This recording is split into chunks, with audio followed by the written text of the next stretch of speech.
The timing could not have been more perfect. Just days before the U.S. Open, the final Grand Slam of the season, Eala received news that would change everything. Nike, the global sportswear giant, had not just designed a kit for her. They had created something far more significant. Something that would cement her status as one of the biggest stars in women's tennis. The announcement came via Eala's Instagram account. A blue Nike dress, sleek and elegant, priced at $140. And then, the bombshell, a customized Eala shirt, the first of its kind, a testament to her growing commercial power. The black shirt, featuring delicate floral details and her name printed on the back, was more than just merchandise. It was a statement, a declaration that Nike believed in her future, that she was not just another player, but a global icon in the making. The messages on the kit told the story of her journey. Kung may itinanim, may aanihin, as you sow, so shall you reap. And Kapag, lumago, hihinto, never stop flourishing. They were words that captured the essence of Eala's rise. From cracked courts in Quezon City to the biggest stages in tennis, she had sown the seeds of greatness. And now, she was reaping the rewards. But the Nike news was just the beginning. Rumors were swirling that Eala was on the verge of earning up to $10 million annually in sponsorship deals. She had already signed with Marriott Bonvoy as the face of their Tennis the World campaign. She was the biggest draw in women's tennis, selling out stadiums and breaking viewership records wherever she played.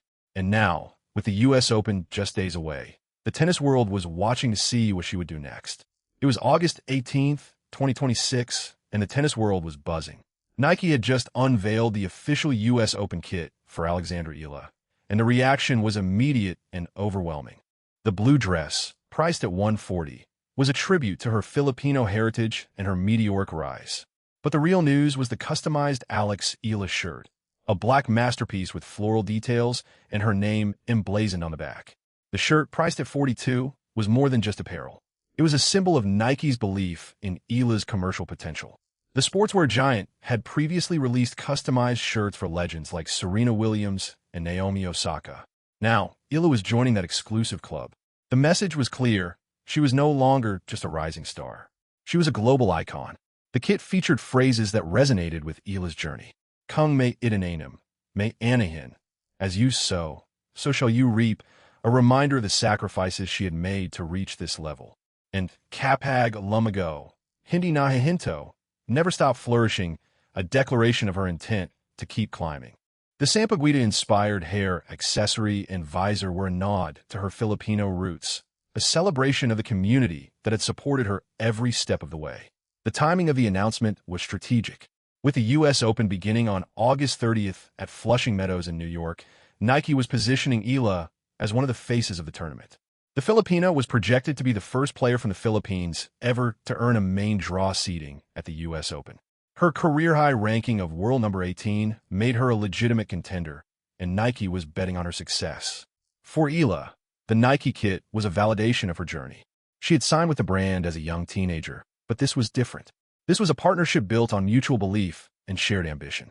The customized shirt was a symbol of Nike's commitment to her future, a sign that they saw her as a long-term investment.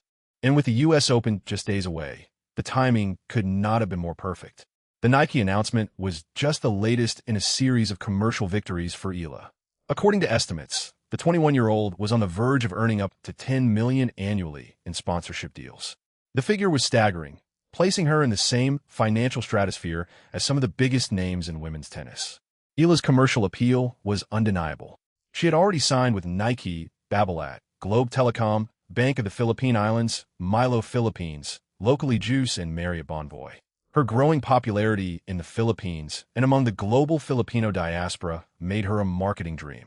The community had turned out in unprecedented numbers at every tournament, transforming neutral venues into celebrations of national pride. They had packed stadiums, sold out tickets, and created atmospheres that tournament directors had never seen before. The comparison to Emma Raducanu was inevitable. The British star had exploded onto the scene after her stunning U.S. Open victory in 2021, signing lucrative deals with major brands. Eala's trajectory was similar, but with one crucial difference. She had not yet won a Grand Slam. Her commercial success was built on her talent, her charisma, and her connection with her fans. And if she could deliver a deep run at the U.S. Open, the sky would be the limit. The sponsorship deals were not just about money. They were about legacy. Eala was becoming the face of tennis in the Philippines, a country that had never had a tennis star of her caliber. She was inspiring a generation of young Filipinos to pick up rackets and chase their dreams. And the brands that were signing her recognized that her impact extended far beyond the court. The Marriott Bonvoy partnership was a testament to her global appeal. The travel loyalty program had named Eala the face of its Tennis the World campaign in Asia-Pacific. The partnership gave members exclusive access to tennis experiences, including the Australian Open. It was a sign that Eala was no longer just a tennis player. She was a global ambassador for the sport. While the commercial news was cause for celebration, Eala's schedule had sparked debate among tennis analysts. The Filipina had been the most active player on the WTA Tour this year, having competed in 56 matches with a 38-18 record since the start of the calendar year. She had won her first WTA title in Washington, reached the fourth round in Toronto, and made a third-round appearance in Cincinnati.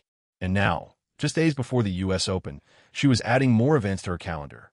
The U.S. Open had announced that Eala would face world number 16 Iva Jovic in a Stars of the Open exhibition on August 27th at Arthur Ashe Stadium.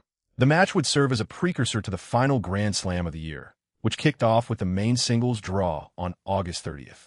On paper, the idea sounded fine, but some analysts questioned whether Eala was taking a gamble by putting her body at risk before the biggest tournament of the season.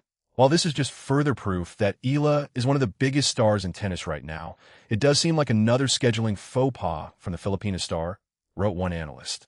Eala will have to play what is essentially 8 weeks of tennis in a row, dating back to the Washington Open, if she gets to the second week of the U.S. Open. That is unsustainable for anyone, no matter what your age, and it's hard not to see that as a major error. Eala had also agreed to play the U.S. Mixed Doubles Championship with Canadian star Felix Auger-Aliassime. The event featured a star-studded lineup, including world number 1 Aryna Sabalenka teaming up with Novak Djokovic. The pairings were a draw for fans, but the additional matches meant more wear and tear on Eala's body. Eala was aware of the concerns, but remained focused on the positives. "I am so excited for the opportunity to play with him," she said of her mixed doubles partnership with Auger-Aliassime. "The U.S. Open is a very electric place to play doubles, and I think mixed doubles, especially with the lineups that there are, is going to be very interesting and a really great opportunity for me." Eala's Cincinnati Open campaign had ended in heartbreak. The Filipina sensation had fallen to Amanda Anisimova 6-4, 4-6, 2-6 in a match that stretched well past midnight. She had won the first set and broken early in the third, but Anisimova had stormed back, winning 6 consecutive games to close out the victory. The loss ended Eala's 5-match winning streak against top 10 opponents. Despite the defeat, Eala remained optimistic. "I think the priority is the level that I produce in big matches, and I think if I'm able to reach those levels at a consistent pace, then of course the ranking will follow," she said. She understood that Cincinnati was a stepping stone, not a destination. The lessons she had learned would prepare her for the U.S. Open. The Anisimova match had exposed some weaknesses in Eala's game. Her serve, while improving, was still a work in progress. Her consistency against top players needed refinement, and her ability to close out matches was an area for growth. But she was learning, she was evolving, and with each loss, she was getting stronger. The Cincinnati run followed another strong stretch on the North American hardcourts. Eala had captured the Washington title earlier in the month before reaching the round of 16 in Toronto. The momentum was undeniable, and despite the loss to Anisimova, she was confident that she could carry that momentum into the U.S. Open. "I mean, momentum exists. Momentum is a thing," Eala said on the eve of her duel against Anisimova. "But it's not concrete, and it doesn't give you 100% answers, right? So momentum can help. A lot of matches can help with your confidence, but it doesn't guarantee anything." The U.S. Open was the stage that Eala had been dreaming of since she first picked up a racket. The final Grand Slam of the season, it was the tournament where legends were made, and Eala was ready to make her mark. She was projected to be the first player from the Philippines ever to earn a main draw seeding at the U.S. Open. Her career-high ranking of world number 18 made her a legitimate contender, and her recent performances on the North American hardcourts had proven that she could compete with the best. The Eala-mania was expected to reach new heights at Flushing Meadows. The Filipino community in Queens was massive, and they were ready to pack the stands. Eala had become the WTA's big ticket, packing venues, and forcing organizers to schedule her on bigger courts to accommodate her loyal following. But she remained grounded, refusing to let the hype distract her from her goals. It's a crazy experience, so I'm just trying to take it all in, Eala said of her growing popularity. I know also that I wouldn't be having these experiences if I didn't do all the work that I did beforehand. So I know that I won't continue to experience it if I don't continue that work. I think it has really helped me develop as a person and just see things from a different perspective. It has allowed me to mature a lot. It has taught me a lot of lessons, but also given me so much joy.